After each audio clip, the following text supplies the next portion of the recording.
Hello बच्चों, inequality में अब हम आगे चलते हैं and next is definite integration में हम आगे चलते हैं and topic is inequalities.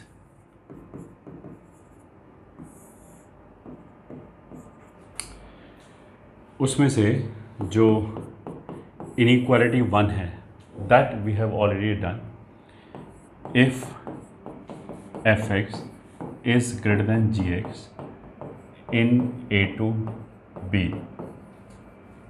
then a to b fx dx will also be greater than a to b gx dx। ये ठीक है, irrespective of positioning of graphs of y is equals to fx and y is equals to gx with respect to x axis। मतलब कौन सा graph x axis के ऊपर है, कौन सा ग्राफ नीचे है, उससे कोई फर्क नहीं पड़ता। ये वाला इंटीग्रल दूसरे इंटीग्रल से बड़ा ही होगा। तो मान लिया ये f है और ये मान लिया g है, ठीक है। ये मान लिया a है एंड दिस इज से b। तो f का जो एल्जेब्रिक एरिया आएगा वो g के एल्जेब्रिक एरिया से ज़्यादा ही आएगा। बस इस चीज़ में एक ज़रूर ये बात ध्यान रखें कि जब हमने बोला इंटीग्रेशन a से b, मतलब कोई भी ऐसे इनइक्वालिटी लिखी है f(x) ग्रेटर देन gx और हमने दोनों तरफ इंटीग्रेशन लिया a से b तक, तो a छोटा होना चाहिए, b बड़ा होना चाहिए, वरना रिवर्स हो जाएगा। पहली इनइक्वालिटी तो हमारी ये हो गई। अब चलते हैं दूसरी इनइक्वालिटी की तरफ, मतलब इनइक्वालिटी 2। इनइक्वालिटी 2 में हम ऐसे देख सकते हैं कि जैसे मान लिया कोई भी ग्राफ है ऐसे करके, ठीक है, और मान लिया उसको हमने ए से लेके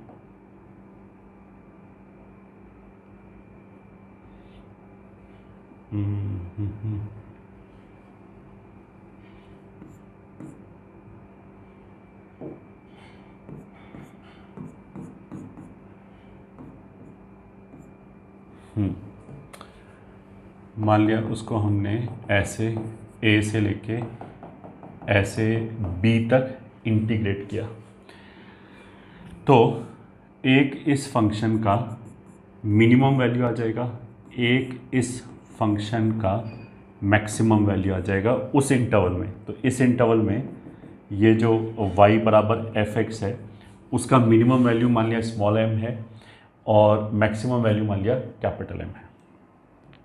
अब अगर हम एरिया निकालें ग्राफ के नीचे, ठीक है, तो वो ये आएगा,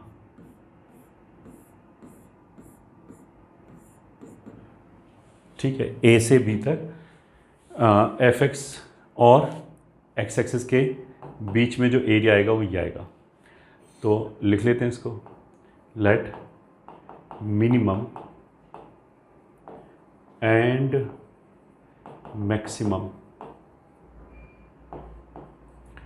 values of y is equals to f x in the interval a to b is small m and capital M respectively, small m and capital M respectively। then तुम इसको ऐसे देखो कि ये जो एरिया है, इस रेक्टेंगल का जो एरिया है, जो कर्व के नीचे एरिया होगा वो डेफिनेटली इस रेक्टेंगल के एरिया से तो ज़्यादा ही होगा। और इस रेक्टेंगल का एरिया कितना है, ये लेंथ हो गया b माइनस ए और हाइट हो गया ये स्मॉल m। तो इस रेक्टेंगल का एरिया कितना हो गया, small m times b minus a. तो इसका मतलब ये हो गया then m times b minus a will be less than और इक्वल्स टू a से b तक एफ एक्स डी एक्स। ये हो गया फंक्शन के नीचे जो एल्जेब्राइक एरिया होगा वो, एंड इज़ लेस देन और equals to capital M times B minus A, ये दूसरी इनइक्वालिटी होगी। ठीक है, तो इस इनइक्वालिटी में क्या हो गया, A से B तक अगर हमें fx dx निकालना है तो मिनिमम वैल्यू टाइम्स इंटरवल की लेंथ हो गया, और ऐसे ही कैपिटल M ये वाली हाइट है, ठीक है, ये वाली हाइट कैपिटल M है, तो this into B minus A हो जाएगा ये बड़े वाले रेक्टेंगल का एरिया। तो जो एक्चुअल एल्जेब्राइक एरिया है वो इन दोनों एरिया के बीच में होगा अपने आप। ठीक है, ये एक दूसरी चीज़ हो गई। तो अगर कहीं पे भी इनइक्वालिटी प्रूव करना है, किसी भी क्वेश्चन में अगर हमें इनइक्वालिटी प्रूव करना है ऐसे जिसके अंदर इंटीग्रल इन्वॉल्व है, तो हम सबसे पहले यही वाली चीज़ ट्राई करेंगे। ठीक है, उसका मतलब क्या है कि अगर मान लिया मेरे को ये प्रूव करना है दिस इज लेस देन 10, ठीक है, मान लिया हमें ये प्रूव करना है कि ये वाला इंटीग्रल इज़ लेस देन 10, तो व्हाट आई विल डू, हम सिंपली उस फंक्शन की मैक्सिमम वैल्यू निकालेंगे उस इंटरवल में, और फिर देखेंगे कि वो उस मैक्सिमम वैल्यू के करस्पॉन्डिंग जो एरिया आ रहा है, मतलब capital M into B minus A जो आ रहा है वो 10 अगर हो जाए अच्छी बात है, अगर 10 से छोटा हो जाए तो भी अच्छी बात है, तो भी प्रूव हो गया। अगर मान लिया ये वाला एरिया हमने कैलकुलेट किया और 8 निकल आए, और उसने बोला है कि 10 से छोटा प्रूव करो, और हमने प्रूव कर दिया कि 8 से छोटा है, तो ऑफकोर्स 10 से छोटा तो अपने आप ही हो गया। ठीक है, मतलब अगर उसने बोला कि 10 से छोटा प्रूव करो, हमने प्रूव कर दिया 8 से छोटा है, तो प्रूव अपने आप हो गया, क्योंकि जो भी चीज़ 8 से छोटी होगी, जो भी 8 के लेफ्ट में होगी, वो 10 के लेफ्ट में तो अपने आप ही होगी, तो प्रूव हो गया। प्रूव कब नहीं होगा, जब उल्टा हो जाए। उसने बोला कि 8 से छोटा प्रूव करो, और हमने ये कैलकुलेट किया capital M times B minus A, और हमारा नंबर 10 आ गया, तो मतलब हम तो प्रूव करें कि वो 10 से छोटा है, और वो प्रूव करवाना चाह रहा है कि 8 से छोटा है, तो फिर प्रूव नहीं हुआ। क्योंकि अगर उसने बोला कि प्रूव करो 8 से छोटा है, और समहाउ मैंने ये प्रूव कर दिया 10 से छोटा है, तो 10 से छोटा तो इधर भी आ सकता है, इधर भी आ सकता है, तो प्रूव थोड़ा हुआ कि 8 से छोटा हो, वो छोटा भी हो सकता है, बड़ा भी हो सकता है। तो इसलिए अगर ऐसा हो जाए कि मान लिया हमने ये वैल्यू कैलकुलेट किया, हमारा 10 आ जाए और वो बोला कि 8 से छोटा है, तो फिर हम क्या करेंगे, फिर हम और अपने अप्रॉक्सीमेशन को बेटर करेंगे। मतलब then I will search a function जो हमारे गिवन फंक्शन से बड़ा हो, और जिसके अंदर एरिया और जिसके अंदर जो एल्जेब्रिक एरिया है वो 8 या उससे कम आ जाए। ठीक है, सेम चीज़ इस वाली साइड पे हो गया। मतलब कहने का मतलब क्या है, ये दोनों जो हैं वो एक एस्टिमेशन हो गया कि इन दोनों वैल्यूज़ के बीच में होगा। ठीक है, जैसे फॉर एग्जांपल अगर किसी ने बोला कि sine x is less than 1, ये प्रूव करो, और मैं खूब दूर ले जाके ये प्रूव कर दूँ sine x is less then 5, तो साइन एक्स लेस देन 5 तो होगा, ये तो बात सही है, मैं मतलब गलत भी नहीं बोल रहा हूँ, but that is not good enough to prove. उसका मतलब क्या है कि मेरे को अपना जो एस्टिमेशन है वो और बेटर करना पड़ेगा, और उसके पास आना पड़ेगा। ठीक है, इट इज़ समथिंग लाइक कि अगर मान लिया मेरे को ये प्रूव करना है कि किसी भी तरीके से, मतलब मैं एनालॉजी देने की कोशिश कर रहा हूँ कि एक बंदा है राजेश, और हमें प्रूव करना है कि वो इंडिया में है। ठीक है, अगर मैंने ये प्रूव कर दिया कि वो बंदा इस यूनिवर्स में है, तो ऑफकोर्स यूनिवर्स के अंदर पृथ्वी आ गई, पृथ्वी मतलब अर्थ आ गया, अर्थ के अंदर इंडिया आ गया, तो प्रूव तो हो ही गया। नहीं सॉरी, तो ये बात तो सच है कि वो यूनिवर्स के अंदर है, बट प्रूव नहीं हुआ, क्योंकि जब मैंने बोला कि यूनिवर्स के अंदर है, तो हो सकता है कि वो मार्स पे हो। ठीक है, ये प्रूव नहीं हुआ। बट अगर मैं उसको ये प्रूव कर दूं कि वो दिल्ली के अंदर है, तो फिर प्रूव हो गया। अगर उसने बोला है कि इंडिया के अंदर है, ये प्रूव करो, तो इंडिया के अंदर दिल्ली है, अगर मैंने ये प्रूव कर दिया कि वो दिल्ली के अंदर है, तो वो इंडिया के अंदर है, ये वाली चीज़ प्रूव हो गई। तो इनइक्वालिटी में हमें इन सब चीज़ों से बहुत, जिसको बोलते हैं, ध्यान रखना पड़ता है इन सब चीज़ों का, कि इनइक्वालिटी का साइन क्या है, हम क्या प्रूव कर रहे हैं, वो क्या प्रूव करवाना चाह रहे हैं। तो जैसे हमने राइट हैंड साइड पे तो ये बोला कि अगर उसने बोला कि प्रूव करो 10 से छोटा है, मैंने प्रूव कर दिया कि 8 से छोटा है, तो प्रूव हो गया। बट यही चीज़ अगर ये उल्टा आ जाए, वो बोले कि ये प्रूव करो कि ये 10 से बड़ा है, और मैंने प्रूव कर दिया कि 8 से बड़ा है, तो नहीं चलेगा, क्योंकि फिर वो तो बोल रहा है कि ये प्रूव करो 10 के बड़ा है, और मैंने प्रूव कर दिया कि 8 से बड़ा है, तो 8 से बड़ा तो इधर भी आ सकता है, इधर भी आ सकता है, तो प्रूव नहीं हुआ। उसका मतलब ये नहीं कि गलत हो गया, उसका मतलब ये नहीं कि उसने गलत बोला है, उसका मतलब ये कि हमने जो एक्स्ट्रा एरिया ऐड किया है ये वाला, वो हो सकता है और ज़्यादा ऐड कर दिया हो। ठीक है, तो मेरे को अपने अप्रोक्सीमेशन को और बेटर बनाना है। तो मतलब ये मैंने इसलिए बोला क्योंकि कुछ बच्चे रट्टा मार के बैठ जाएंगे कि अच्छा अगर 10 प्रूव करवाने के लिए बोला और 8 प्रूव कर दिया तो चलेगा। नहीं, वो ये इस बात पे भी डिपेंड करेगा कि वो किस तरफ बोला है। अगर यहाँ पे 10 प्रूव करने के लिए बोला है, हमने 8 प्रूव कर दिया, चलेगा। यहाँ पे अगर उसने 10 प्रूव करने के लिए बोला है कि 10 से बड़ा है, हमने 8 प्रूव कर दिया, तो नहीं चलेगा। यहाँ उल्टा होगा। अगर उसने बोला कि prove that this number is greater than 10 और मैंने प्रूव कर दिया कि this number is greater than 20, तो फिर हो गया, जो 20 से बड़ा होगा वो 10 से बड़ा तो अपने आप ही हो गया। तो ये सब चीज़ें रट्टा मारने के बजाय I should try to understand कि मैथमेटिकल स्टेटमेंट क्या दिया जा रहा है। ये हमारी हो गई इनइक्वालिटी 2। ठीक है, इन सब की जरूरत क्यों पड़ेगी? मतलब क्वेश्चन में वो कुछ ऐसे लिखा होगा कि this integral lies between this and this, तो फिर हम सबसे पहले ये देखेंगे। ये सबसे ज़्यादा ईजी है, स्मॉल एम और कैपिटल एम देख के रेंज निकालना। अगर ये नहीं हुआ, मान लें ये वाली बाउंड फेल हो गई, यहाँ से प्रूव नहीं हो रहा, then I am suppose to think of a function जो इस बाउंड को ले आए। ये ठीक है, जो इस वाली बाउंड को ले आए। अच्छा, ऐसा बोलने पे कोई बच्चा ये सोच रहा होगा यार ये सब करने की ज़रूरत ही क्या है, हम सीधा सीधा इंटीग्रेट ही क्यों नहीं कर लेते एफ एक्स को। तो वेरी गुड क्वेश्चन। वो इसलिए नहीं कर सकते क्योंकि इस केस में जो इंटीग्रल दिया होगा या तो वो बहुत कॉम्प्लेक्स होगा कि उसको इंटीग्रेशन करते करते ही हम 3.5 घंटे निकल जाएं और क्वेश्चन फिर भी सॉल्व ना हो, ऐसा भी हो सकता है। या फिर इस केस में हमें नॉन इंटीग्रेबल फंक्शन भी दिया हो सकता है। तो अगर नॉन इंटीग्रेबल फंक्शन दे रखा है, then I am suppose to search for a integrable function जिसका इंटीग्रल वैल्यू हमारी बाउंड से मैच कर जाए। ठीक है, और इस तरह के रिजल्ट आ जाए। कहने का मतलब ये है। अब आगे चलते हैं। इनइक्वालिटी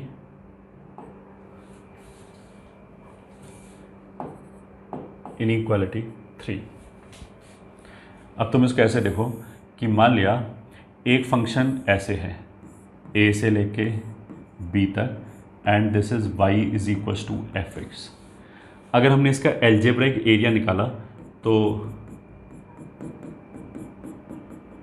मान लिया ये a1 है, ये एरिया a2 है, ये एरिया a3 है। तो इस डायग्राम के हिसाब से i जो है a से b तक f x d x will be equals to a1, मतलब इंटीग्रेशन का डायरेक्शन टुवर्ड्स राइट है, तो अबव एक्स एक्सिस पॉजिटिव आएगा, तो a1 minus a2 plus a3 ये आएगा।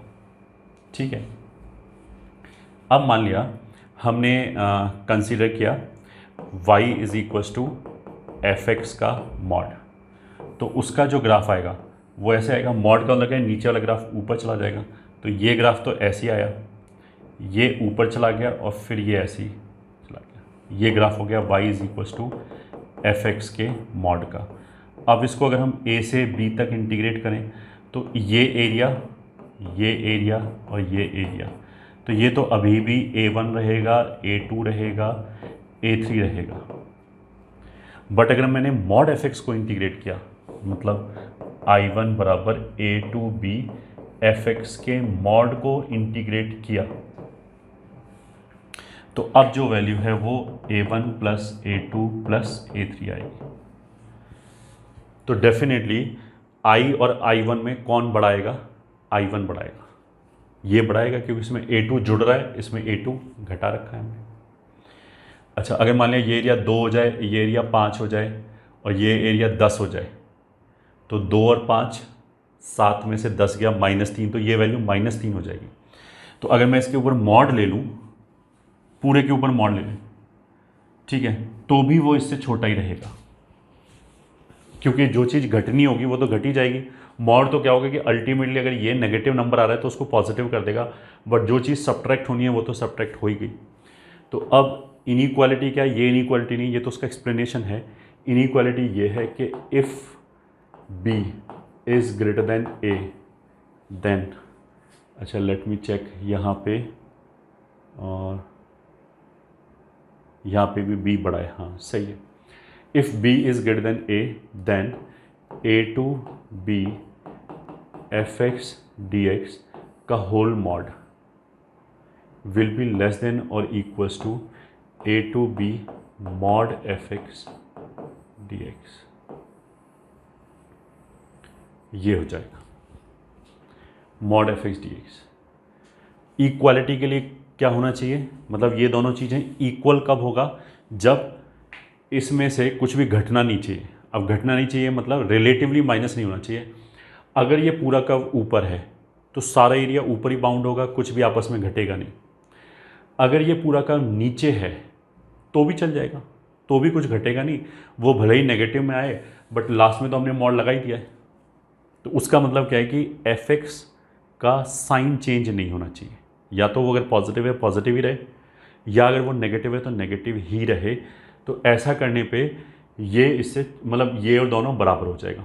तो वही चीज़ लिख सकते हैं, for equality sign of f x should not change in the interval a to b. A to b में या तो वो पूरा ही पॉजिटिव रहे या फिर वो पूरा ही नेगेटिव रहे, तब ये चल जाएगा, तब ये इनइक्वालिटी वाली चीज़ चल जाएगी।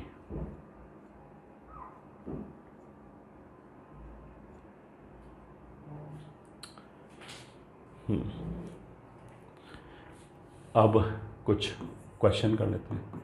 Question 1, true false. First,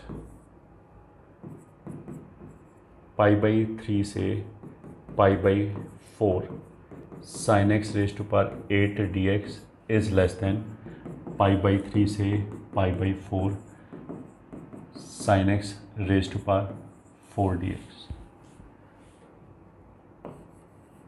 answer, इन π/3 और π/4 में कौन छोटा है, π/4, तो इन π/4 टू π/3 ये ठीक है, sin x lies between 0 and 1। That implies अगर पॉजिटिव फ्रैक्शन है तो पावर बढ़ाने पे वैल्यू घट जाएगा। तो फोर्थ पावर और एट्थ पावर मतलब हाफ ले लो, जैसे अगर वैल्यू हाफ है तो हाफ की पावर 4 लोगे और हाफ की पावर 8 लोगे तो हाफ की पावर 8 छोटा हो जाएगा, तो ये छोटा होगा इससे। तो अगर हमने इंटीग्रेशन लिया π/4 से π/3 तो sin x raise to power 8 dx will be less than π/4 से π/3 sin x raise to power 4 dx। But यहाँ ध्यान दो, लिमिट उल्टा लिखा है, तो अगर मैंने इसको फ्लिप किया और इसको फ्लिप किया तो एक एक माइनस आएगा, π/3 से π/4 sin x raise to power 8 dx will be less than minus π/3 से π/4 sin x raise to power 4 dx। Minus से मल्टीप्लाई कर दिया तो फिर ये π/3 से π/4 sin x raise to power 8 dx will be greater than π/3 से π/4 sin x raise to power 4 dx, या क्या, इसलिए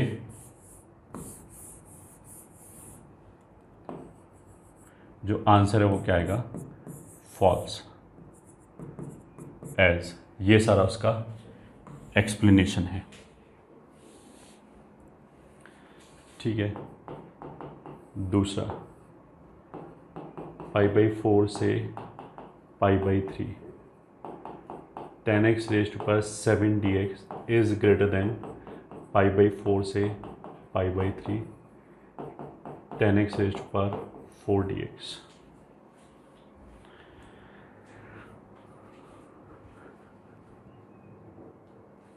तो अब इसमें देखो तुम क्या है कि π/4 45 हो गया, तो अगर 45 से आगे हैं, फर्स्ट क्वाड्रेंट में ही हैं, तो 10x का वैल्यू 1 से बड़ा होगा सोल्यूशन।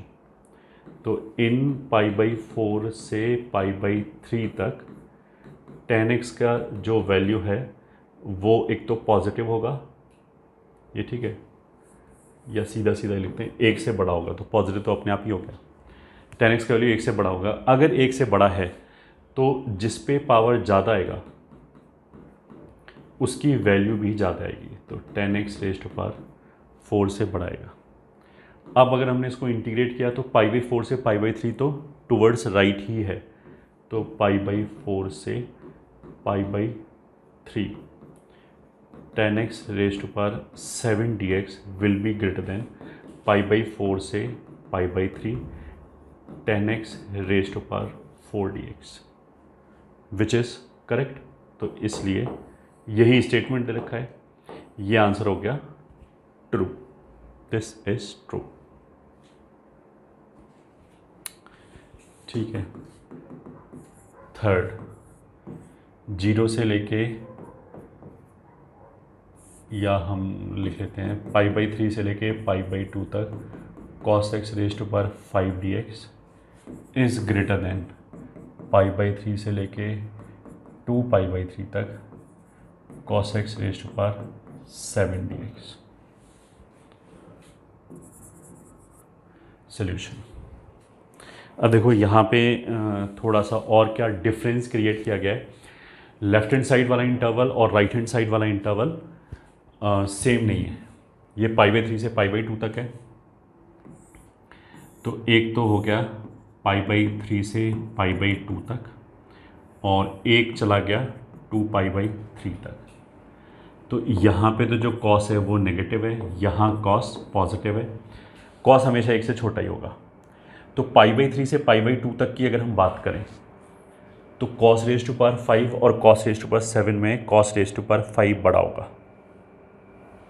ठीक है, तो अगर मैं केवल इंटीग्रेट करूं π/3 से π/2 तक, तब तो जो cos x raise to power 5 का इंटीग्रल है that will be greater than cos x raise to power 7 dx, अगर हम सेम इंटरवल रखें। ठीक है, अब cos x raise to power 7 को मैंने पहले जैसे यहाँ से यहाँ तक इंटीग्रेट किया, उसके और ज़्यादा आगे जाके इंटीग्रेट किया, ठीक है, π/2 से लेके 2π/3 तक, तो इसमें क्या होगा कि ग्राफ नीचे चला जाएगा, क्योंकि cos x नेगेटिव होगा तो cos x raise to power 7 भी नेगेटिव होगा। तो अगर मैंने π/2 के आगे जाके 2π/3 तक इंटीग्रेट किया तो इसमें और एक नेगेटिव वैल्यू जुड़ जाएगा, तो ये मतलब और छोटा हो जाएगा, π/3 से लेके 2π/3 तक cos x raise to power 7 dx as integral value of π/2 से लेके 2π/3 तक, यही एक्सट्राइड किया है ना हमने इसमें, cos x raise to power 7 dx will be negative. तो पहले ये इससे छोटा था, इसमें और नेगेटिव नंबर जोड़ दिया और छोटा हो गया, तो इसलिए जो लिखा हुआ है दैट इज ट्रू, यही आंसर हो गया। तो ये हो गया हमारा third question which is true.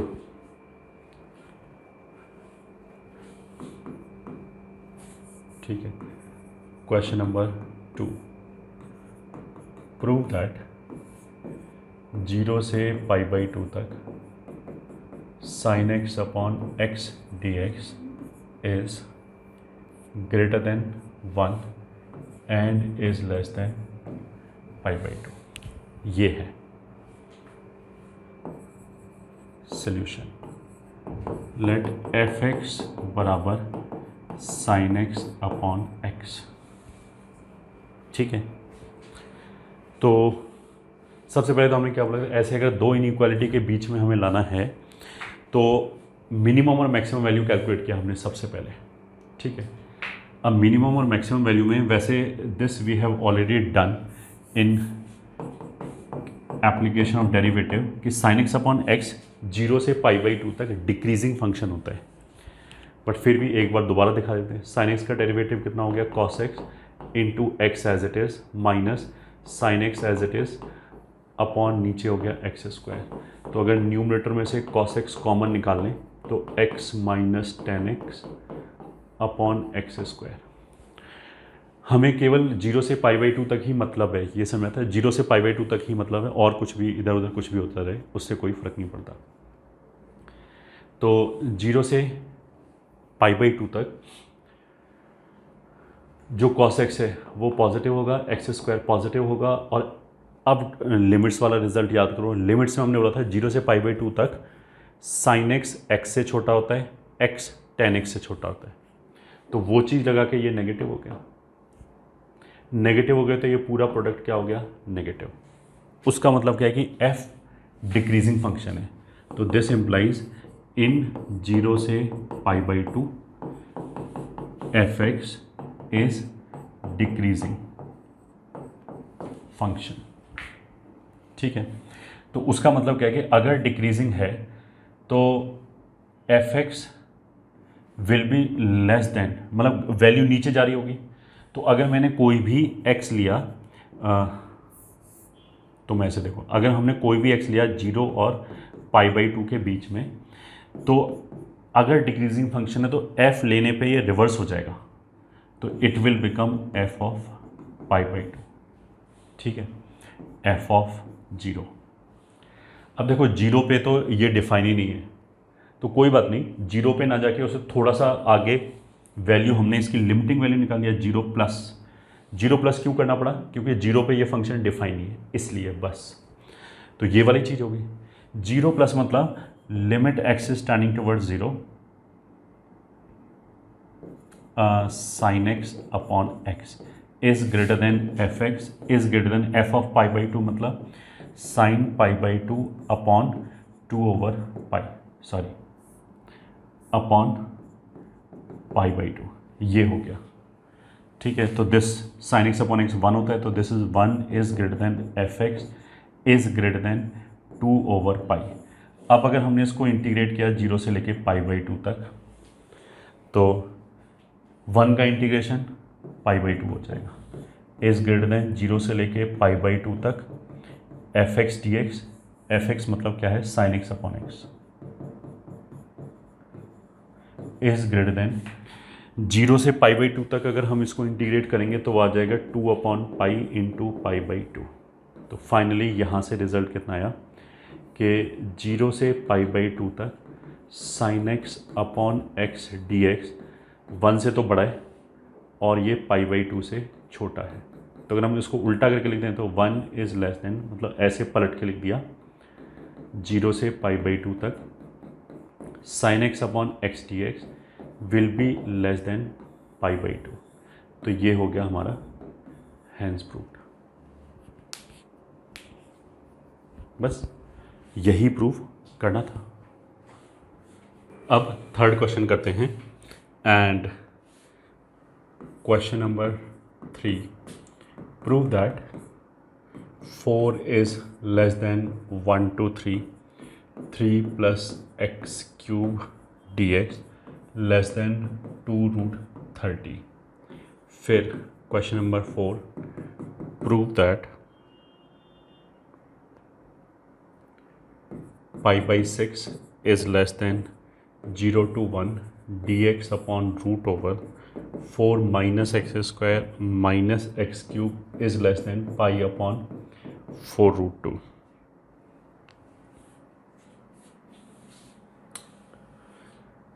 फिर question number 5, prove that ln2 is less than 0 to 1 dx upon root over 1 plus x raise to power 6 less than π/2। Question 6 is π/4 less than 0 to 1 dx upon root over 1 plus x raised to power 4 less than or equals to 1।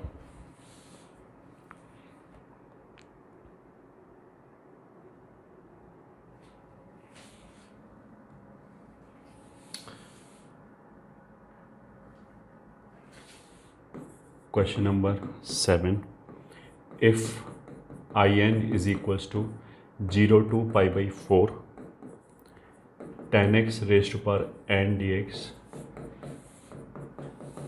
then prove that in is greater than 1 upon 2 n plus 1 and is less than 1 upon 2 n minus 1.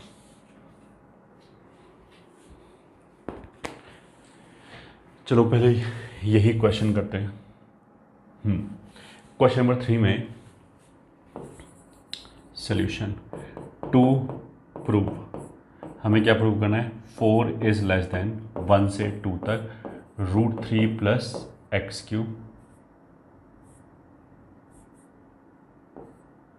1 से 3 तक dx is less than 2 √30. अब देखो एक number से तुम्हें ये तुरंत समझ में आ जाएगा कि 3 का जो क्यूब है वो 27 हो गया, 27 प्लस 3 30 हो गया और 30 यहाँ दिखाई दे रहा है, और 3 माइनस 1 b माइनस 1 जो है वो 2 हो गया. तो अगर हम x को 1 से लेके 3 तक ले जाएं, एक बार 3 रख के ये आ गया तो फिर 1 रखा तो 3 और 1 4 हो गया, उसका स्क्वायर रूट 2 हो गया और इंटरवल का लेंथ भी 2 हो गया. तो ये तो बहुत ही इजी क्वेश्चन है. If x belongs to 1 to 3 then 3 plus x cube will belongs to, अगर x की जगह मैं 1 रख दूँ तो 4 से लेके 30 तक. This implies 3 plus x cube का square root will belongs to 2 to √30. ठीक है. This implies 2 into 3 minus 1 is less than 1 से लेके 3 तक √3 plus x cube dx is less than √30 b minus a, ये भी 2 हो गया, दैट इज 3 minus 1. तो ये b माइनस ए हो गया, कैपिटल m हो गया, ये स्मॉल m हो गया और ये भी b माइनस ए हो गया, और दिस इज नथिंग बट यही आ गया. तो हैंस प्रूव्ड. तो ये वाला क्वेश्चन तो बहुत स्ट्रेट फॉरवर्ड था कि अगर हम x को 1 से 3 तक ले जा रहे हैं तो एक्स क्यूब का वैल्यू लगातार बढ़ता चला जाएगा, तो 1 पे और 3 पे ही मैक्सिमम और मिनिमम आ जाएगा, मैक्सिमम और मिनिमम वैल्यू आ जाएगी. तो वहाँ से ये कर लिया. अब क्वेश्चन नंबर 4, उसमें क्या है? Pi by 6 is less than 0 से लेके 1 तक dx upon √4 minus x square minus x cube is less than pi upon 4√2. ठीक है, ये प्रूव करना है. तो इसमें देखो काफ़ी सारे हमें हिट एंड ट्रायल लगाने पड़ेंगे. सबसे पहले तो हम ये सोचेंगे है क्या. इसमें पाई आ रहा है, 1 अपॉन रूट क्वाड्रेटिक जैसी चीज़ है और पाई आ रहा है. ठीक है. अगर ये एल्जेब्रिक इंटीग्रल हो, मतलब इंटीग्रेशन करने के बाद भी x का एल्जेब्रिक टर्म रहे, उसमें फिर अगर हम 0 और 1 करें तो पाई तो कहीं से भी जनरेट नहीं होगा. तो मेरे को ये फॉर्मूले सोचने पड़ेंगे कौन सा ऐसा फॉर्मूला है जिसमें 1 अपॉन रूट क्वाड्रेटिक हो और पाई वाई जनरेट हो जाए. तो थोड़ा सा सोचते ही तुम्हें दिमाग में तुरंत क्या क्लिक कर जाएगा कि एक फॉर्मूला तो है, क्या बोलते हैं, साइन इनवर्स वाला, 1 upon √1 minus x square sine inverse x होता है. साइन इनवर्स एक्स में पाई बाई 6 या पाई बाई 4 इस तरह की चीज़ें आ सकती हैं. ठीक है, पहला चीज़ तो ये हो गया. तो पहले हम वही ट्राई करते हैं. पाई बाई 6 है और ये पाई अपॉन 2√2 है. ठीक है. एक्स क्यूब जो है वो एक्स स्क्वायर से तो छोटा होगा और 0 से बड़ा होगा इन 0 से 1. ये ठीक है, यहाँ से सोल्यूशन चालू. ठीक है, पूरे को नेगेटिव से मल्टीप्लाई कर दिया तो 0 is greater than minus x cube is greater than minus x square. मतलब what we are trying to do, I am trying to getting, मतलब I will try to get rid of this x cube. क्योंकि अगर ये x cube नहीं है, केवल अगर root के अंदर लीनियर है वो इंटीग्रेट हो जाएगा आराम से. रूट के अंदर कांस्टेंट है तो वो तो और भी जल्दी हो जाएगा. रूट के अंदर अगर ये मान लिया इसकी जगह मैं एक्स जनरेट कर लूँ तो भी हो जाएगा, क्योंकि तब ये क्वाड्रेटिक होगा और 1 अपॉन रूट क्वाड्रेटिक का इंटीग्रेशन हमने पढ़ा रखा है. ठीक है, कैसा भी क्वाड्रेटिक हो. तो इसलिए हमने इसको एक्स स्क्वायर से रिलेट किया. पहले तो देखते हैं काम करता है या नहीं करता है. अब 4 माइनस एक्स स्क्वायर इस पूरे में जोड़ दिया. ठीक है, तो ये हो जाएगा 4 माइनस एक्स स्क्वायर, ये हो जाएगा 4 minus x square minus x cube, और ये हो जाएगा 4 माइनस 2x स्क्वायर, ऐसे करके हो जाएगा।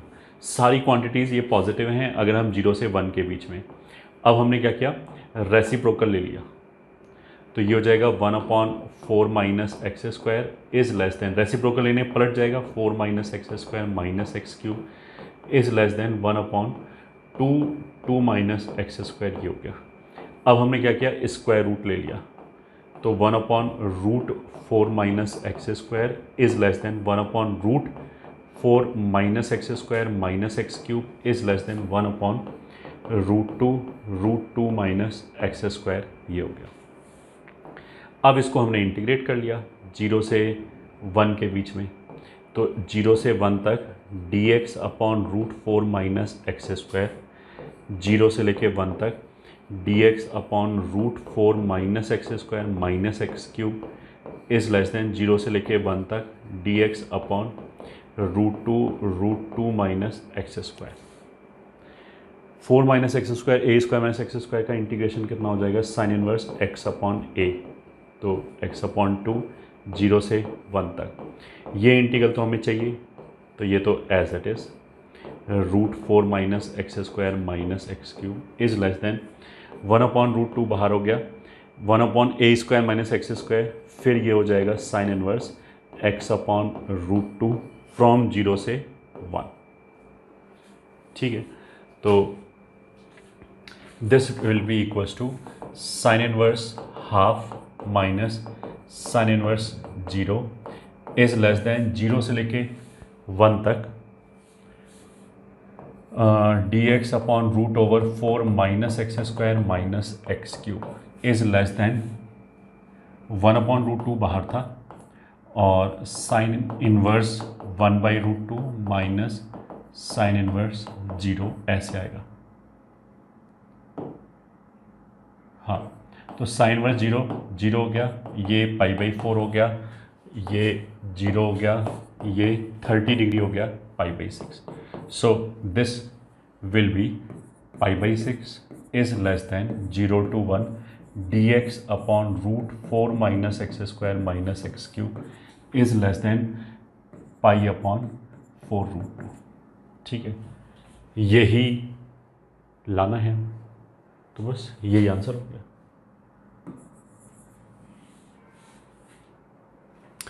वैसे और भी ऑल्टरनेट हम क्या क्या सोच सकते थे। ऑल्टरनेट का मतलब ये नहीं कि ऑल्टरनेट उससे प्रूव हो जाएगा, ऑल्टरनेट का मतलब क्या है कि हमारे दिमाग में और क्या क्या आ सकता था।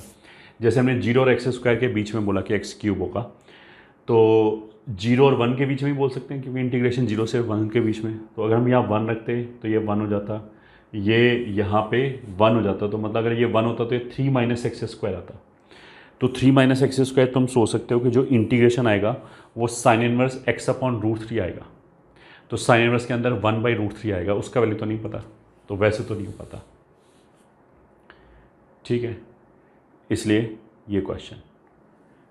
ठीक है, अब चलते हैं हम नेक्स्ट क्वेश्चन की तरफ। Question number 5 solution. Question number 5 में हमें क्या प्रूव करना है, ln2 इज़ लेस देन 0 से लेके 1 तक dx/√1 plus x⁻6 is less than π/2।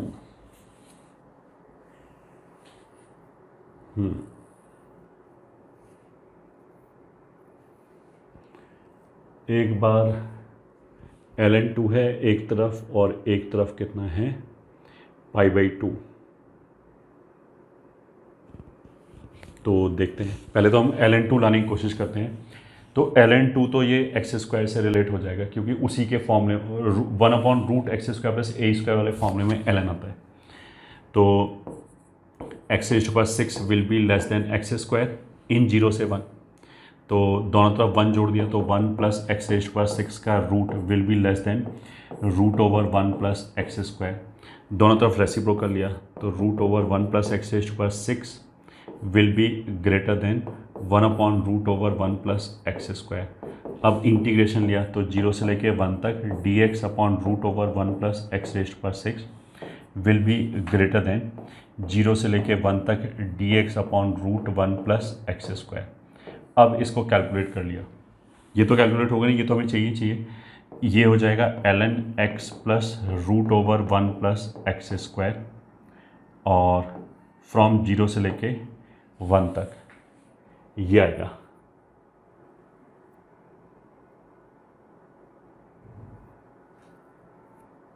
हाँ, तो इट विल बी, अगर मैंने 1 रखा तो ये आ जाएगा ln ये 1 प्लस रूट 2, 0 रखा तो 0 0 ln 1 0 हो गया, तो ये हो गया। तो अब देखो ये पेन देगा, हमारे से क्या प्रूव हुआ है, 0 से लेके 1 तक dx upon root 1 plus x raise to power 6, ये ठीक है, is greater than ln 1 plus root 2, ये प्रूव हुआ है। और हमें प्रूव क्या करना है कि it is greater than ln 2, तो which is greater than ln 2, ये बाई चांस प्रूव हो गया, ठीक है। क्यों? क्योंकि 1 plus root 2 will be 1 plus 1.414, तो ये तो हो गया 2.414, तो 1 प्लस रूट 2 जो होगा वो 2 से बड़ा होगा, और ln इंक्रीजिंग फंक्शन होता है, तो ln 1 plus root 2 will be greater than ln 2 as ln is an increasing function। सही है, एक तो ये हो गया। अब हम दूसरी तरफ आते हैं, तो अगर x रेज़ टू पावर 6, अब दूसरे पार्ट के लिए, मतलब ये वाला पार्ट प्रूव करने के लिए हम ऐसे कर सकते हैं कि 1 plus x raise to power 6 will be greater than 1 definitely, अगर 0 से 1 के बीच में, तो this implies root 1 plus x raise to power 6 will be greater than 1। दोनों तरफ स्क्वायर रूट लिया, दोनों तरफ रेसिप्रोकल लिया, तो root over 1 plus x raise to power 6 will be less than 1। अब इसमें दोनों तरफ अगर हमने इंटीग्रेशन लिया तो 0 से 1 तक dx upon root 1 plus x raise to power 6 will be less than 0 से 1 dx, तो ये तो 1 हो गया। उसका मतलब क्या है कि ये जो इंटीग्रल है ये 1 से छोटा है, हाँ 1 से छोटा है, और π/2 3.14 अपॉन 2 वो 1 से भी बड़ा होता है, तो उससे छोटा हो गया। तो अगर ये 1 से छोटा और 1 π/2 से छोटा, तो ऑफ कोर्स यहाँ से कितना आ जाएगा, 0 से 1 dx upon root 1 plus x raise to power 6 will be less than π/2, तो ये 1 हो गया, ये 2 हो गया, तो फ्रॉम 1 एंड 2। अब देखो यहाँ पे वैल्यू एग्जैक्टली मैच नहीं कर रही है, बट फिर भी घुमा फिरा के हो रहा है। ऐसा हर क्वेश्चन में हो जाएगा ऐसा ज़रूरी नहीं है। तो देखो लास्ट टाइम तो हमने यहाँ पे इस क्वेश्चन में ऐसे सोचा था कि कैसे जनरेट करें ये वाली वैल्यू, जैसे ये था ना π/6 कैसे आएगा, एग्जैक्टली वो वैल्यू कैसे जनरेट करें, इस वाले थॉट से हो गया था। इस वाले केस में अगर हम वो वाला थॉट लगाएंगे तो π/y जनरेट करने में नानी याद आ जाएगी, अगर π/2 जनरेट करने की कोशिश करें, ठीक है। तो अगर कुछ भी क्लिक नहीं करा तो हमने सोचा कि चलो π/y भाड़ में गया, पहले और कुछ लेके आते हैं, वहाँ से पाई से रिलेट कर सकते हैं क्या, तो यहाँ पे वैसे ही हो रहा है, this is less than π/2 but is greater than ln 2, ये हो गया हैंस प्रूव्ड। दूसरे में 0 से 1 तक है और 1 plus x raise to power 4 है, और ये π/4 से बड़ा दिखा रखा है, π/4 है ये। चलो तो क्वेश्चन नंबर कौन सा था, this was 6th। Question number 6 में π/4 इज़ लेस देन 0 से 1 dx upon root over 1 plus x raise to power 4 is less than और इक्वल्स टू 1, ठीक है। पहले तो देखो हम सीधा सीधा करने की कोशिश करते हैं। 1 plus x raise to power 4 of course 1 से तो बड़ा होगा और 2 से छोटा होगा। अगर हम x की वैल्यू 1 रख दें तो यहाँ वैल्यू 2 आ जाएगी और 1 से बड़ा होगा, तो इसका square root 1 plus x raise to power 4 का स्क्वायर रूट कितना होगा, 1 और रूट 2। रेसिप्रोकल लिया 1 plus x raise to power 4, तो देखो इधर 1/√2 आ जाएगा और इधर आ जाएगा 1। अब अगर हमने इंटीग्रेट किया 0 से 1 के बीच में, तो 1/√2 dx इज़ लेस देन 0 से लेके 1 तक dx upon √1 plus x raise to power 4 is less than 0 से लेके 1 तक 1 dx। ठीक है, दिस इम्प्लाइज यहाँ से वैल्यू आ जाएगी 1/√2, यहाँ से वैल्यू आ जाएगी dx upon √1 plus x raise to power 4 and this value आ जाएगी 1।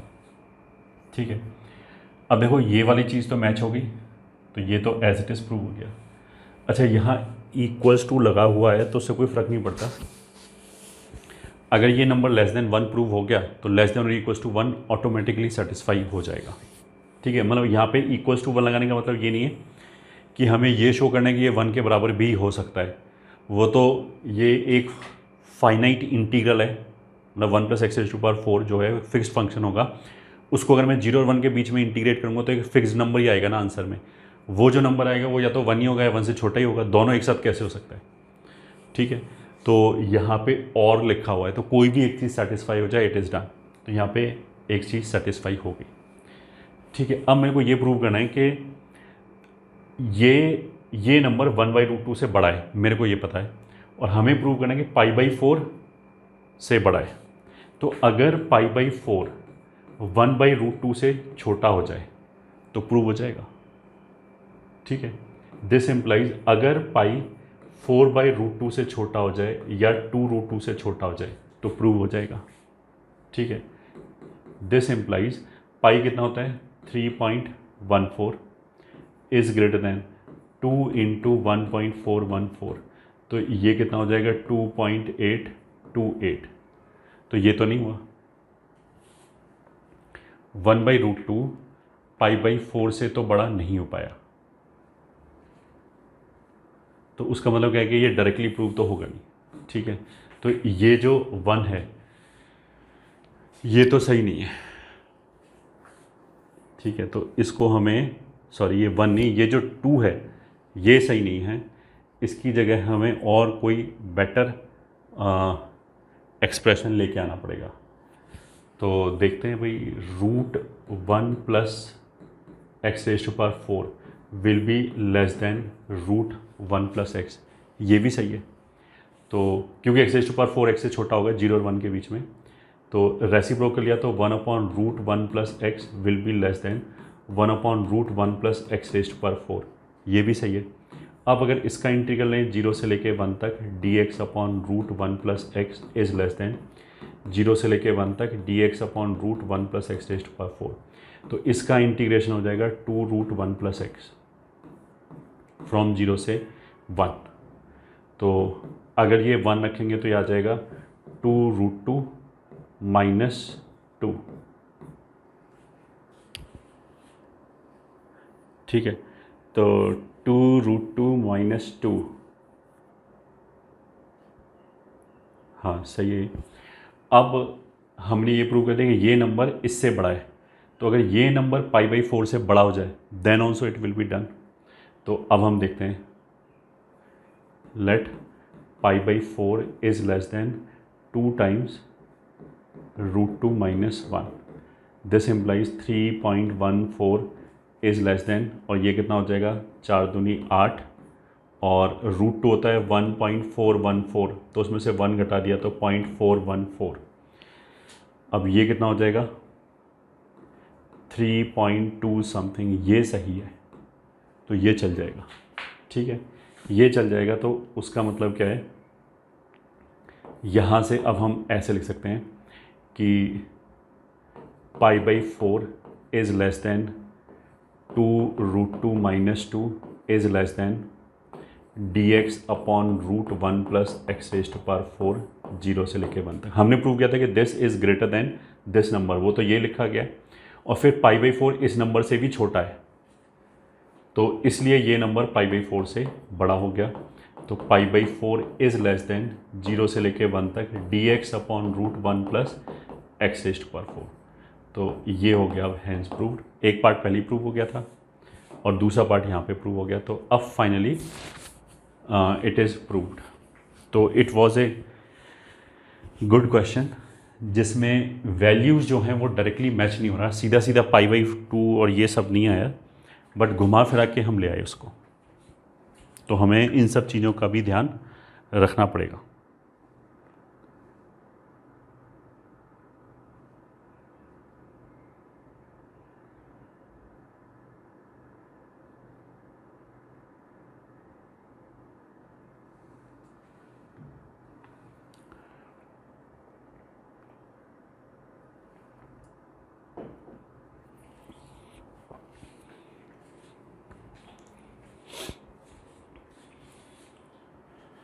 अब नेक्स्ट क्वेश्चन के लिए, क्वेश्चन नंबर 7, सॉल्यूशन।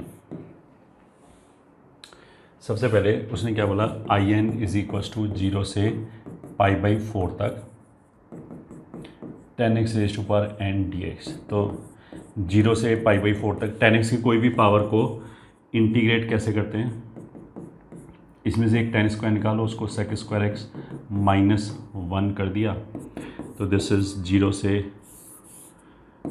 मतलब ये f(f) हो गया, तो इसका इंटीग्रेशन हो जाएगा tan x raise to power n-1/n-1 from 0 से π/4 और -0 से π/4 tan x raise to power n-2 dx। π/4 रखेंगे इसमें, ये 1 हो जाएगा और बाकी 0 हो जाएगा, तो ये हो गया IN। तो this implies IN plus IN-2 1/n-1, ये एक हमारे पास रिजल्ट आ गया। ठीक है, फर्स्ट। अब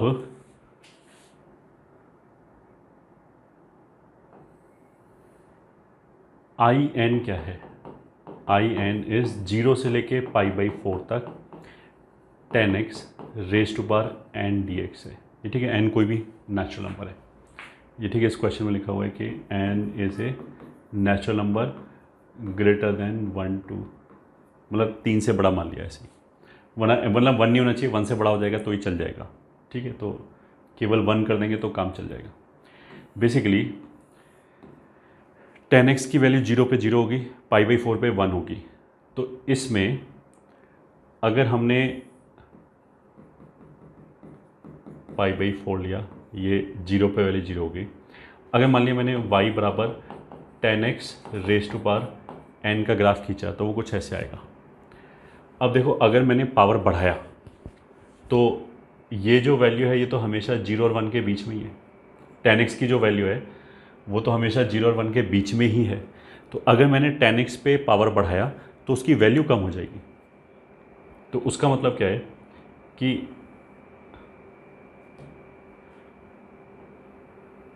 अगर मैंने ये हो गया, चलो ऐसे मान लिया, ये हो गया मान लिया n-2 का ग्राफ, तो ये वाला जो ग्राफ है वो y बराबर 10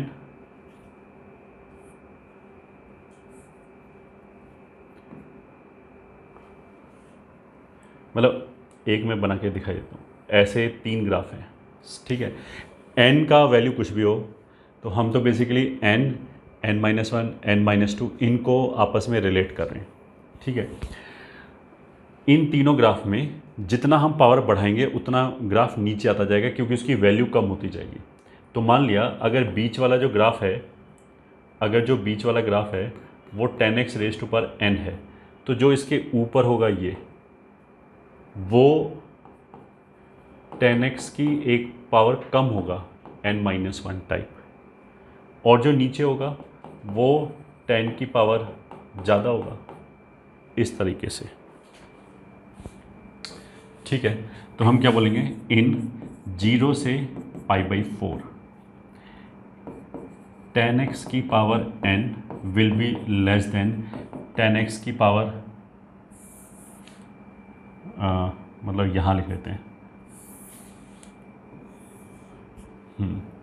इन 0 से π/4 tan x raise to power n+1 will be less than tan x raise to power n will be less than tan x raise to power n-1 will be less than tan x raise to power n-2 will be less than, और इधर ऐसे greater हो जाएगा। because in this tan x will lie between 0 and 1, hence increasing exponent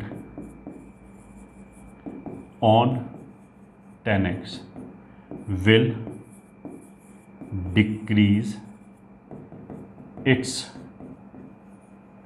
value. ठीक है, अब देखो 0 से π/4 के बीच में अगर ऐसे है, और आई एन हमने क्या बोला है, 0 से π/4 के बीच में एरिया, तो ये जो वाइट वाला कर्व है इसके नीचे जो एरिया आएगा वो बेसिकली IN+1 आएगा। ये जो ग्रीन वाला कर्व है उसके बीच में जो एरिया आएगा वो IN आएगा, ऊपर जो एरिया आएगा वो IN-1 आएगा। तो इसी से हम ये बोल सकते हैं कि IN+1 is less then IN is less then IN-1 is less then IN-2 is less then and so on, और इधर IN+2 is greater then and so on, ऐसे आ जाएगा। क्योंकि जो ग्राफ ऊपर होगा उसका एरिया ज़्यादा आएगा।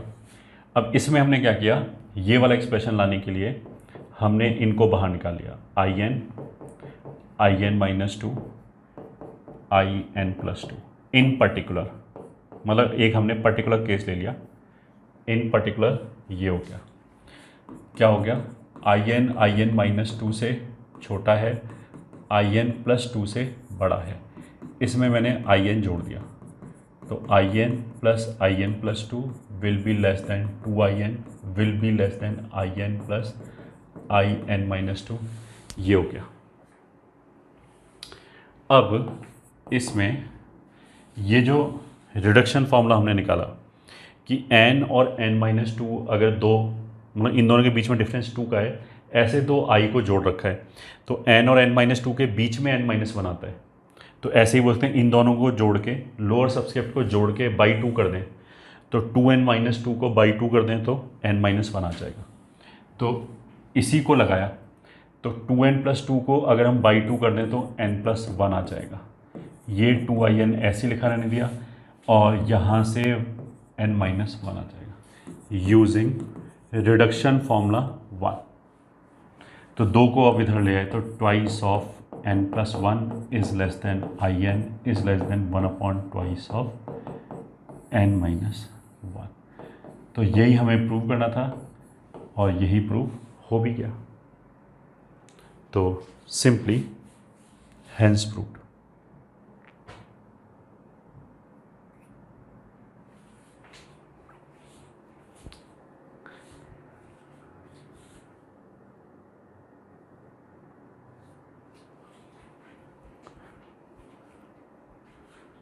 ठीक है, ये क्वेश्चन आ गया।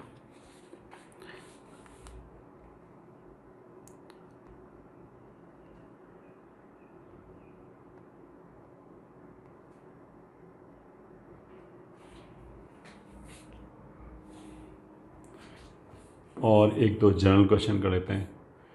Question number 1,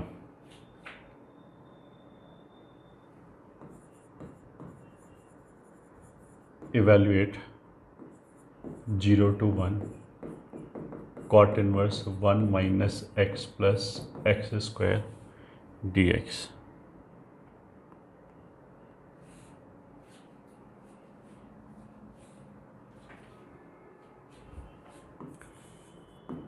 Question number 2, let fx is equals to 0 to pi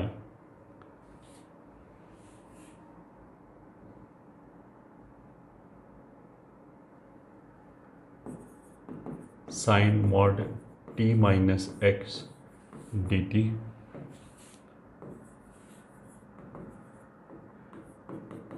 define fx।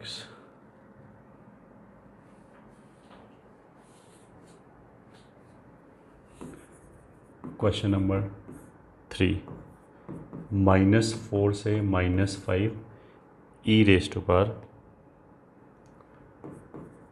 x plus 5 का whole square dx plus 3 times 1/3 से 2/3 e raise to power 9 x plus 2/3 का होल स्क्वायर dx। ये इवेल्युएट करना है।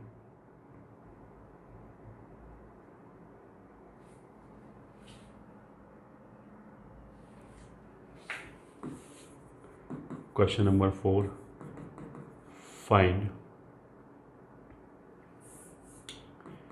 या draw graph of y is equals to fx बराबर 0 से 2 mod t minus x dt।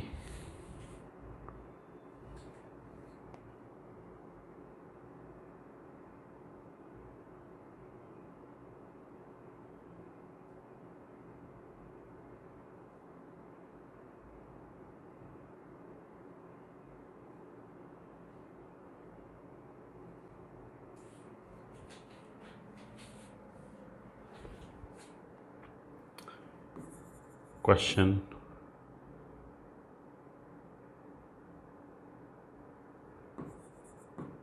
let fx is monotonic and differentiable function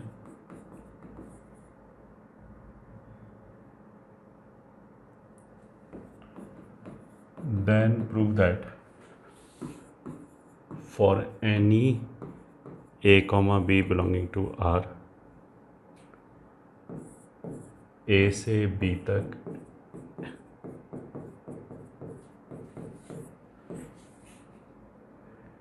dx बराबर f of a से f of b तक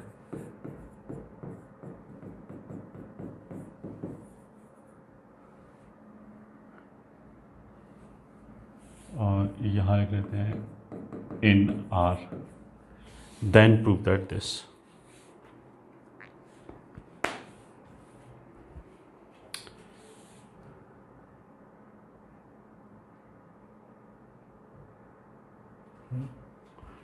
इस क्वेश्चन पर आता है solution I is equals to 0 to 1 cot inverse 1 minus x plus x square d x. अब इसमें देखो 0 और 1 के बीच में 1 माइनस एक्स पॉजिटिव होगा और एक्स स्क्वायर तो पॉजिटिव होगा ही होगा, तो इसको I can simply write down tan inverse पलट दिया 1/1 minus x plus x square d x. This is 0 to 1 tan inverse denominator में 1 माइनस एक्स 1 माइनस एक्स और ऊपर लिख लिया x plus 1 minus x d x. इन दोनों का सम कितना हो जाएगा 1 और इन दोनों में से माइनस एक्स कॉमन लिया तो 1 माइनस एक्स बचेगा, तो ये हो गया।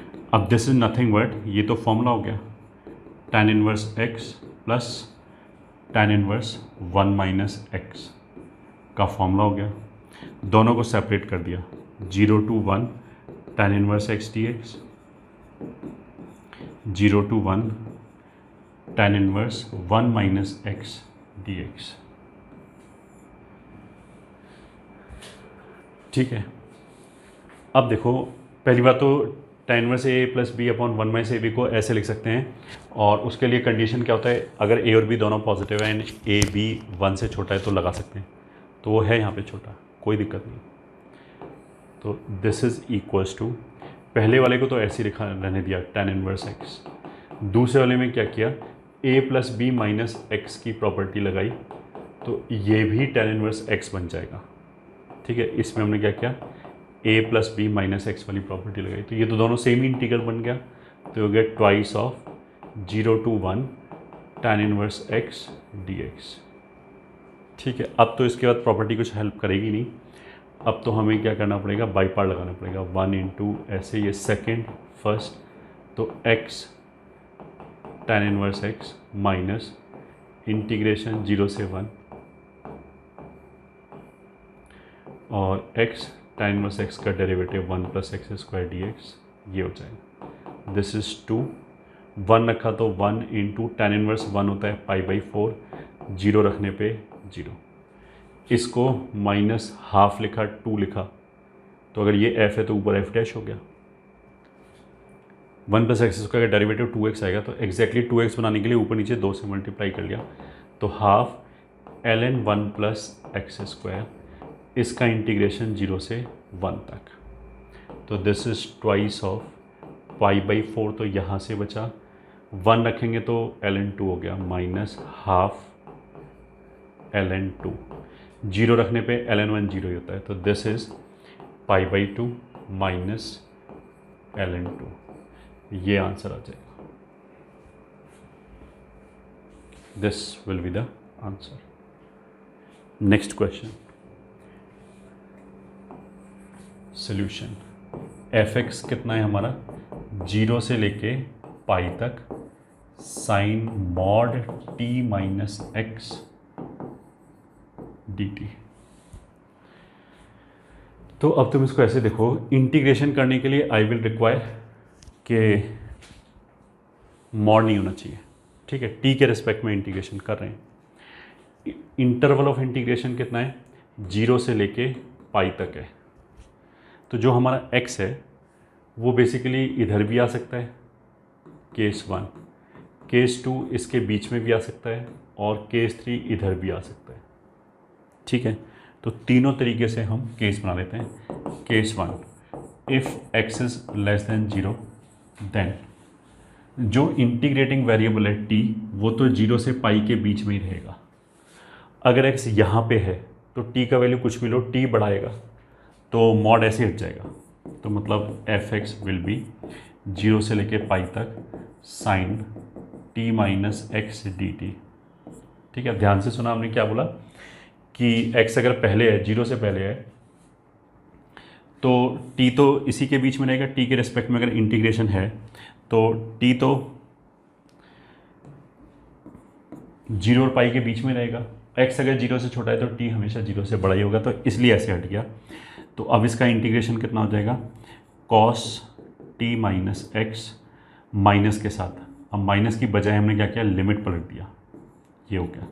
तो this will be cos minus x minus cos pi minus x, तो that is equals to cos minus x cos x होता है, और cos pi minus x minus cos x होता है, तो वो भी cos एक्स हो गया। तो डेफिनेशन कितना आ गया, 2 cos एक्स। ये तो हो गया पहला केस। अब आएगा case 2, if x belongs to 0 to pi. अगर 0 और पाई के बीच में x आ जाए तब तो क्या होगा, t जो है वो अगर t यहाँ पे आएगा तो x से छोटा होगा, यहाँ आएगा तो बड़ा आएगा। तो इस वाले केस में तो t x से छोटा और बड़ा दोनों ही हो सकता है, इसलिए हमने x पे ही ब्रेक कर दिया। जो इंटरवल है 0 से लेके पाई तक, उसको x पे ब्रेक कर दिया। 0 से x के बीच में t छोटा होगा तो यहाँ तो आ जाएगा sine t minus x d t with minus sine, plus अगर t x से पाई तक है तो फिर t बड़ा होगा, तो sine t minus x d t. तो it is equals to minus sine t minus x will be cos t minus x from x से 0, प्लस ये हो जाएगा cos t minus x from pi से x, cos 0 रखा तो cos x, और minus minus plus x रखा तो cos 0 1, ये हो गया। x रखा तो 1, पाई रखा तो प्लस cos x, तो this will B 2 plus 2 cos x। तो अगर x 0 और पाई के बीच में है तो ये डेफिनेशन है। अब तीसरा आ जाएगा case 3, if x is greater than pi then fx will be 0 से पाई तक and sine x minus t d t, यह आएगा। दिस विल बी, इसका इंटीग्रेशन आ जाएगा cos x माइनस टी, और एक माइनस और आएगा, वो माइनस माइनस प्लस हो गया 0 से लेके पाई, तो this will be cos pi cos x minus pi minus cos x, तो ये हो जाएगा माइनस 2 कॉस एक्स।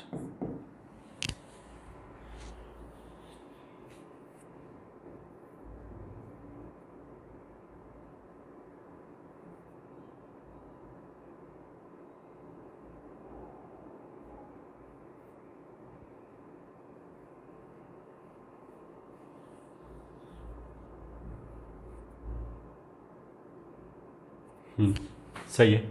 तो फाइनल आंसर कितना हो गया, एफ एक्स बराबर या तो होगा 2 कॉस एक्स या होगा 2 इंटू 1 प्लस कॉस एक्स या फिर होगा माइनस 2 कॉस एक्स। कब कब, जब x 0 से छोटा है, जब x 0 और पाई के बीच में है, और अगर x पाई से बड़ा है। ये आंसर आ गया।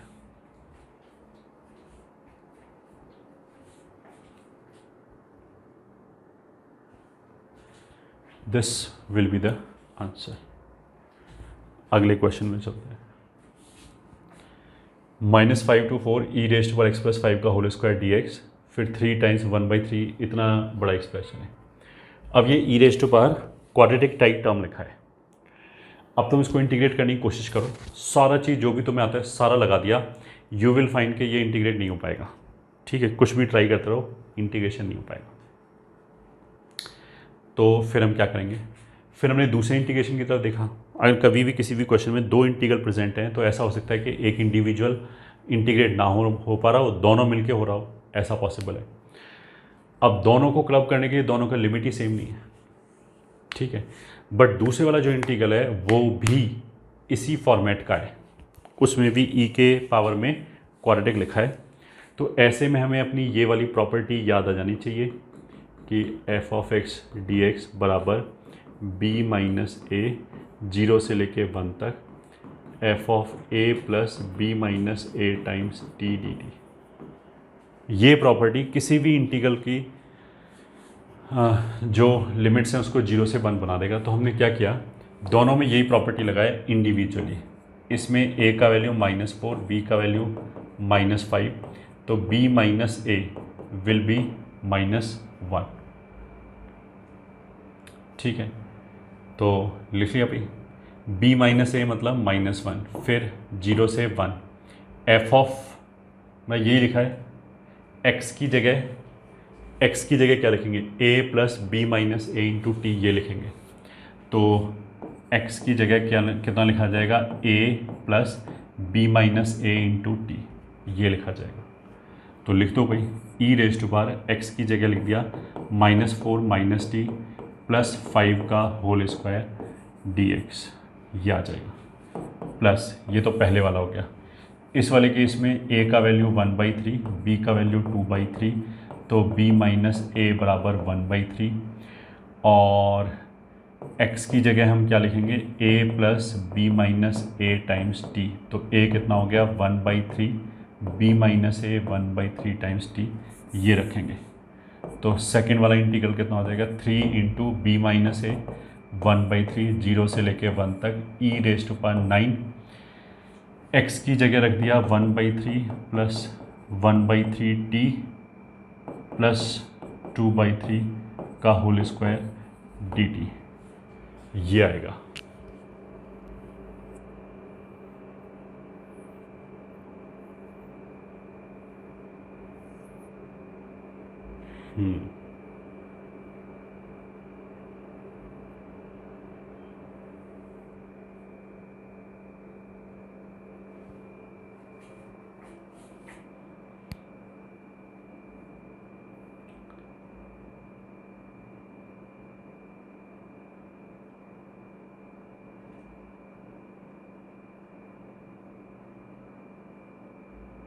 -4 माइनस टी, सही है।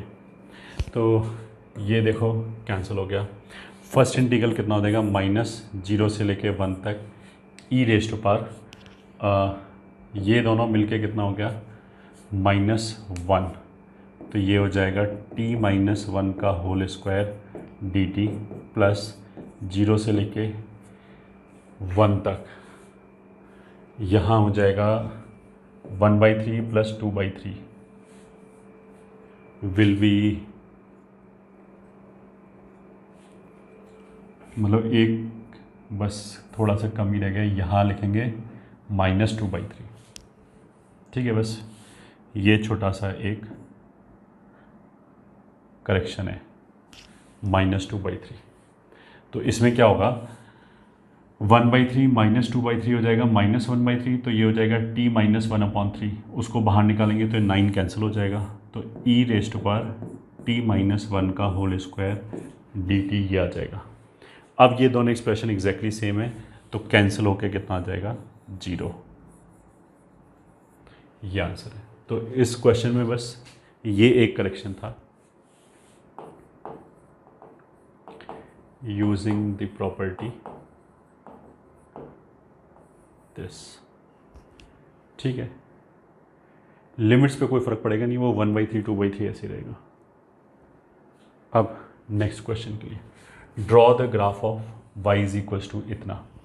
तो पहले तो हम लिख लेते हैं f(x) बराबर 0 से लेके 2 तक mod t - x dt।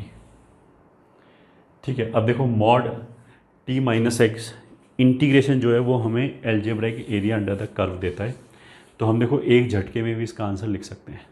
ठीक है, हम हमेशा क्या कर रहे हैं, 0 से 2 तक इंटीग्रेट कर रहे हैं, मतलब 0 से 2 के बीच में इंटीग्रेट कर रहे हैं। कौन से फंक्शन को, t वाले फंक्शन को। ठीक है, t के रिस्पेक्ट में इंटीग्रेशन है, x तो एक्सटर्नल वेरिएबल है, इंटीग्रेशन के लिए x एक कांस्टेंट की तरह काम करेगा। अब मान लिया अगर x 2 से बड़ा है, तो mod t - x का जो ग्राफ है वो ऐसे आएगा। कब, अगर x 2 से बड़ा हो गया। तो इस वाले केस में ये जो एरिया है वो ये आंसर आ जाएगा। तो case 1, if x is greater than 2, then ये जो एरिया है ये कितना आ जाएगा। देखो बहुत सिंपल है, ये डिस्टेंस हो गया x - 2 और इस लाइन का स्लोप 1 है। क्यों, क्योंकि t का कोफिशिएंट 1 है, तो मैग्नीट्यूड वाइज इन दोनों लाइंस का स्लोप कितना है, 1। इसका +1 हो जाएगा, इसका -1 हो जाएगा। अब -1 से हमें क्या पता लगता है कि अगर हम इधर मूव करें तो जितना x होगा उतना ही y होगा, तो ये भी x - 2 ही हो जाएगा। यहाँ से लेके यहाँ तक, मतलब हमने क्या किया, इस ट्राइंगल के एरिया में से ये ट्राइंगल का एरिया निकाल दिया, तो हाफ x के स्क्वायर में से हाफ x - 2 का स्क्वायर निकाल दिया, अगर x 2 से बड़ा है तो। पहला, ठीक है। केस 2, अगर x जो है वो 0 और 2 के बीच में ही आ जाए, केस 2, ठीक है, तो ये वाला एरिया प्लस ये वाला एरिया, इसमें ये हो जाएगा 2 - x, ये भी हो जाएगा 2 - x, ये हो जाएगा x, ये भी हो जाएगा x। तो this area will be equals to half of x square plus half of 2 - x का square if x lies between 0 and 2। Case 3, अगर x मान लिया लेफ्ट पे आ गया ऐसे करके 0 to x, तो अब देखो हमें ये समझ में आना चाहिए कि ये जो डिस्टेंस है ये -x होगा डिस्टेंस, क्योंकि दिख रहा है x नेगेटिव है, और ये जो डिस्टेंस है ये हो जाएगा 2 - x। ठीक है, अगर मेरे को ये एरिया चाहिए तो फिर इस बड़े ट्राइंगल में से छोटा ट्राइंगल निकाल दिया, तो it will be equals to half of बड़ा ट्राइंगल में से छोटा ट्राइंगल निकाल दिया, अगर x 0 से छोटा है तो। ये फाइनली f(x) आ गया। अब यहाँ पे तुम देख सकते हो कि इस जगह पे x² कैंसिल हो जाएगा, इस जगह पे x² कैंसिल हो जाएगा, तो यहाँ तो स्ट्रेट लाइन्स आ जाएंगे जब ग्राफ बनाएंगे फाइनली, और यहाँ जो है वो x² के टर्म ऐड हो जाएंगे, तो यहाँ पैराबोला आएगा।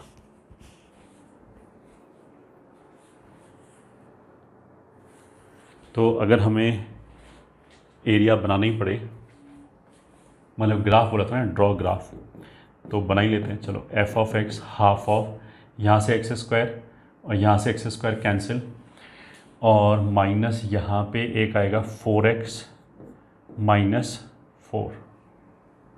हाँ, यहाँ से हाफ कॉमन, तो x square 2x² minus 4x plus 4, इसमें half of x square cancel and 4x minus 4, नहीं यहाँ उल्टा हो जाएगा, यहाँ कितना हो जाएगा,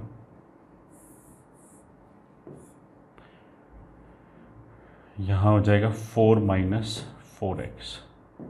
this is for x greater than 2, x lying between 2 and 0, x less than 0। तो 2 कैंसिल कर दिया, तो twice of 1 minus x,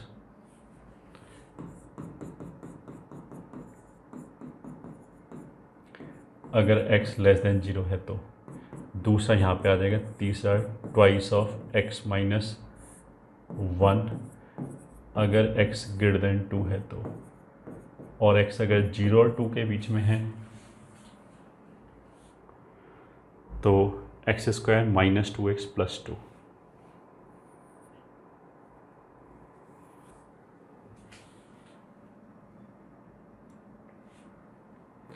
x square minus 2x plus 2। तो अब पूरा अगर हम ग्राफ देखेंगे तो 1 माइनस एक्स तो ऐसे बन जाएगा, ठीक है। ये वाला जो पैराबोला है वो ऐसे बन जाएगा, ये 1 हो गया, ये 1 हो गया, और ये जो लाइन है ट्वाइस ऑफ x माइनस 2 वो ऐसे बन जाएगा, 2 पे इसकी वैल्यू कितनी हो जाएगी, 2 में से एक गया 1 2, पैराबोला की वैल्यू 2 पे कितनी हो जाएगी, वो भी 2। तो हमें क्या करना है, 0 से पहले तो ये लाइन रखना है, ये वाली लाइन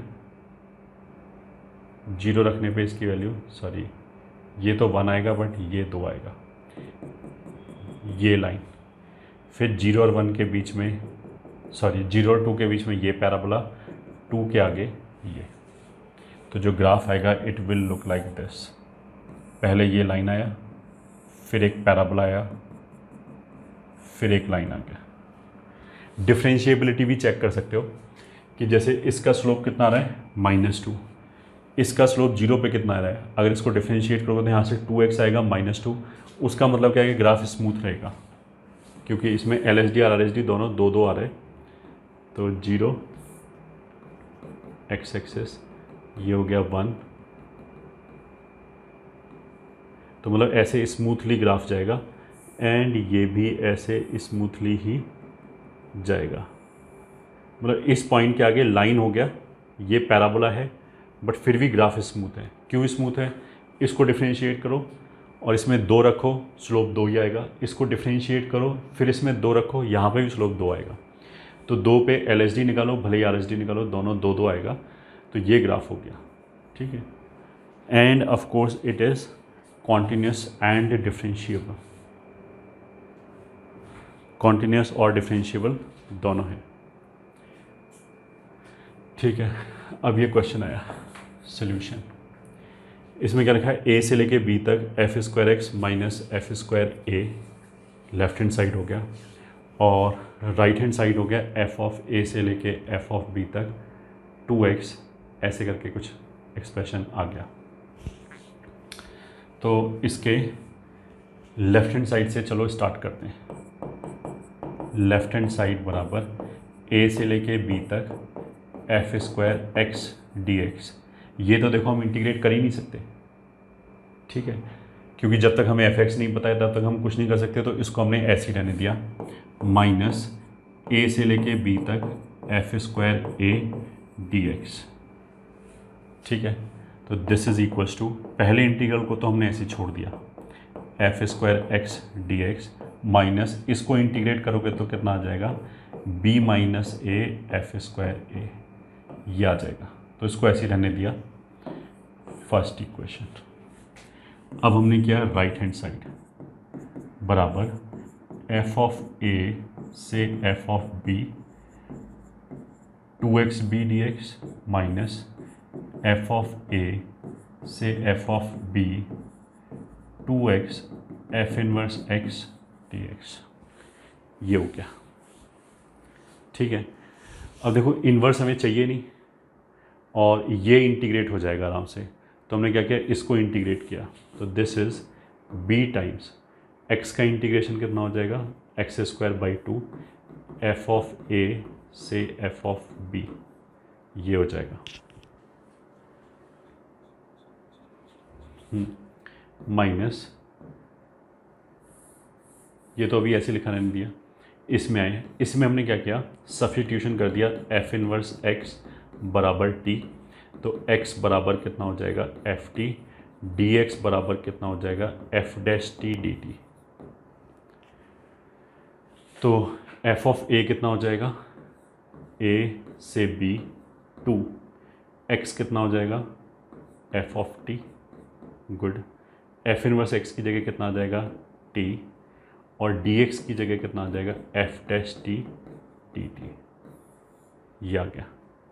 फिर आगे चलो, यहाँ से this is equals to b times f square b minus f square a, ये आ गया इस जगह से, माइनस, अब इस पे आ गए, इस पे हमने क्या किया, इस t को फर्स्ट बोल दिया और इस F T F dash T को मिला के सेकेंड बोल दिया, तो सेकेंड का इंटीग्रेशन आ जाएगा f square T into T A से लेके बी तक, माइनस माइनस प्लस ए से लेके बी तक एफ स्क्वायर टी और इसका डेरिवेटिव 1 डी टी, ये आ गया। तो this is b times f square b minus f square a, minus इसका इंटीग्रेशन हो जाएगा f square b into b plus a into f square a, ये भी सही है, प्लस ए से लेके बी तक F square T d t, ये आ गया। अब देखो कुछ कैंसिल हुआ, हाँ ये और ये कैंसिल हो गया, इन दोनों जगह से अगर हमने एफ स्क्वायर ए कॉमन लिया तो साथ में कितना आ जाएगा ए माइनस बी प्लस इंटीग्रल ए से बी तक F square T d T. अब देखो ये जो integral F square T d T, वो तो ये हो गया F square x d x, property 2 लगा के, एक्स बोलो या टी बोलो एक ही बात है, और ये वाला टर्म ये हो गया, इस माइनस को मैं अंदर ले जाऊँ, ये ए माइनस बी हो जाएगा, तो ये हो जाएगा ये 2, clearly from 1 and 2 left hand side equals to right hand side, hence proved.